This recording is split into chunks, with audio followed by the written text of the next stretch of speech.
Vanakkam, Namaskaram, Namaste, hello! Deepavali is here! Hey, it's Diwali la. It's Deepavali, okay?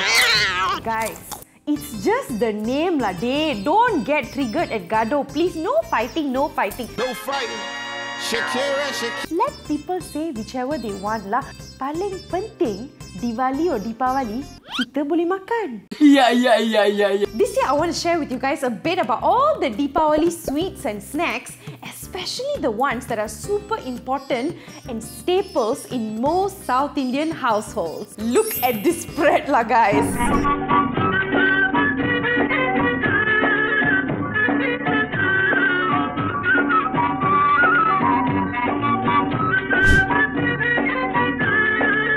Let's start with the star of the show, Murukku.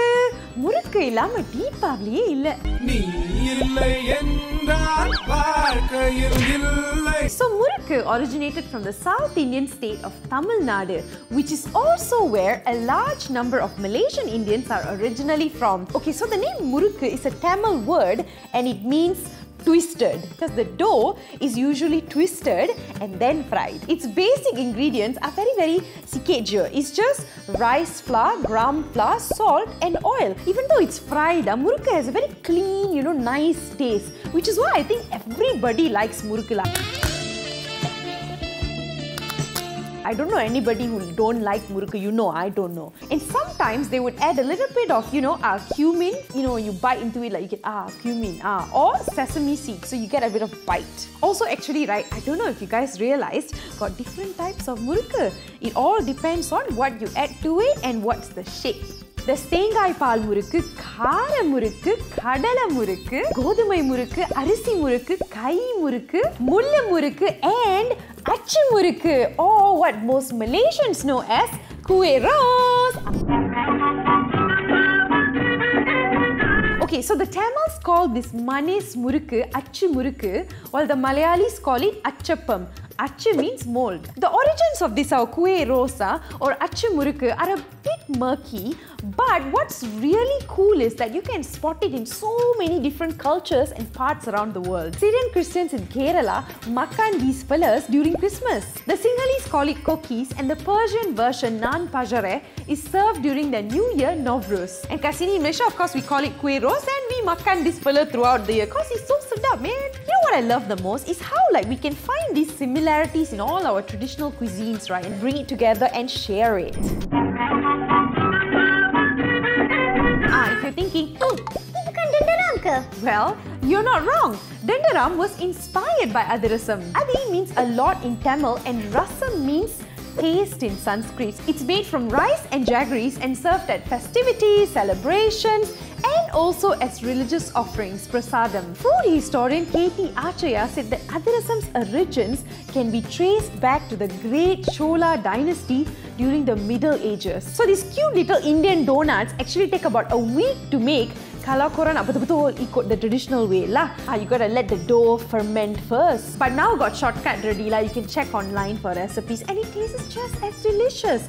Some are, a bit more dense. Some are a bit more airy, some are fried so that the colour is darker. Ikut cita rasa korang lah. A quick PSA before I go. I know some people still call it kuih telinga keling. Please don't. It's very offensive and a racial slur. And also based on the assumption that all Indians have the same skin colour. We don't, guys. Genetics, look around. Come on. Next, laddu. It's not orange chicken rice ball. Cannot talk about Indian sweets without talking about laddu. So the laddus that we usually see and eat in Malaysia are called bundi laddu or motichur laddu. It's made from gram flour, sugar and ghee. Sometimes you see cashews or raisins also but this fella I bought is empty This beautiful sweet gundu baby is so famous and significant to Indians to the point that every region in India has their own version. One of the theories about laddu's origins is that it used to be part of Ayurvedic medicine. So what they'll do is create these small balls of sesame, jaggery and peanuts and then insert small doses of medicine into it. So then easier to telan the ubat lah. Damn smart, right? Like that, I think you give me all the medicine, I'll bloop, bloop, bloop, bloop, eat everything. Cause laddu. Another theory is they'll insert fenugreek seeds into the laddu and give it to young women because the seeds can actually alleviate menstrual cramps.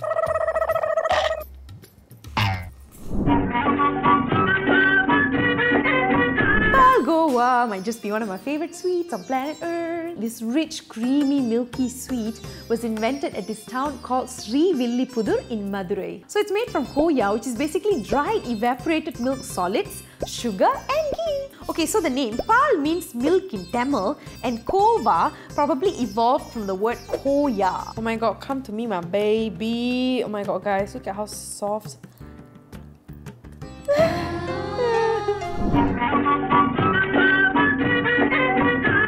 Mysore pak is made from gram flour, sugar and ghee. So this one is a bit like, you know, crumbly, not like cheese crumbly tau. It's like crumbly, like a bit hard and like it's very, very sweet lah. Like, I'm not going to deny that. That's why like people usually buy like a whole bar, right? And then they can share like between like 5 people. But it does look like cheese, right? You see? Oh my god, it's so sweet. So good. And this glorious swirly orange thing is called jalebi. I just wanna eat it. It's made from corn flour, all-purpose flour, ghee, sugar and saffron. So jalebi, I think for a lot of people I meet, it's like a love or hate kind of thing because it is drenched in sugar syrup. You see this whole large thing, if Mysore pak, you know, like 5 people can share, I think jalebi, one jalebi, like 20 people can share. Because to me, right, this is already like, I think can be shared between 2 people. Too sweet already. I'm done. What it's really nice, like in small amounts. It's like crispy, but at the same time, like, you know, you can feel like when you bite, it's like juicy tau. I think I'm done. Next year can continue. Halwa. This is Bombay halwa and it's made from wheat flour, sugar, ghee, cardamom and cashew nuts. Got like so many variations around the world, you know. You know, there are different like consistencies, there are different things you can put in the halwa. So there's badam halwa, there's carrot halwa, there's so many other halwa that I don't know, don't remember the name, but I know how to eat. But basically halwa is like, it's all around lah, it's everywhere in the world. I smell the ghee, man.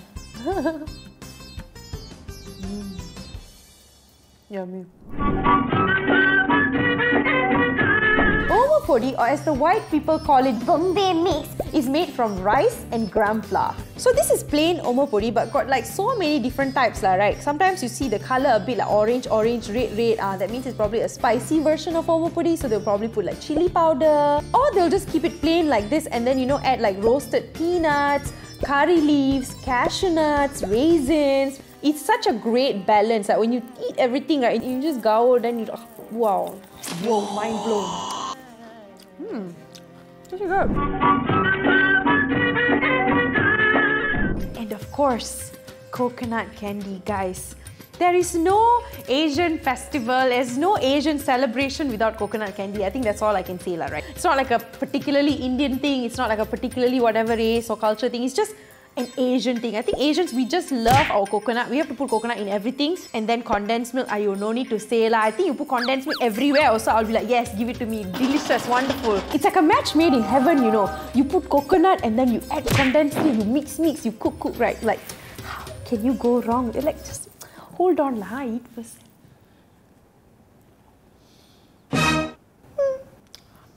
Yeah, okay. Be right back, guys.